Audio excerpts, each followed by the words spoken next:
చాలదు, భయంకరమైనటువంటి రోగము నుంచి, ఆ రోగము నుంచి విడుదల పొందటం నా వల్ల కాదు, బలమైనటువంటి ఆర్థిక స్థితిగతుల నుంచి విడుదల పొందటం నా వల్ల కాదు, కుటుంబ సమస్యల నుంచి, వ్యక్తిగత సమస్యల నుంచి, బలమైనటువంటి పాపములో నుంచి బయటికి రాలేని వారు కొన్ని భయంకరమైన వ్యసనాలకి ఎడిక్ట్ అయిపోతారు.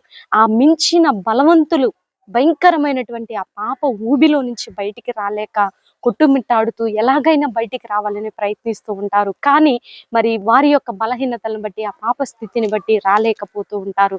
అయితే దేవుడు, నీ స్థితిగతులు ఎలా ఉన్నా, నీ పరిస్థితులు ఎలా ఉన్నా, దేవుడు ఈ రోజు నీకు ఇస్తున్నటువంటి చక్కని మరి వాగ్దానము, మించిన బలవంతుల చేతిలో నుంచి నిన్ను విడిపించెదను, మించిన బలవంతుల చేతిలో నుంచి నిన్ను విడిపించెదను. ఇట్టి వాగ్దానాన్ని రిసీవ్ చేసుకోవాలి. ఎందుకంటే మించిన బలవంతుల చేతిలోనని ఎందుకన్నామంటే, మరి నిమిషప్రియ గారు భయంకరమైనటువంటి బలవంతుల చేతిలో ఆమె చిక్కుబడిపోయింది.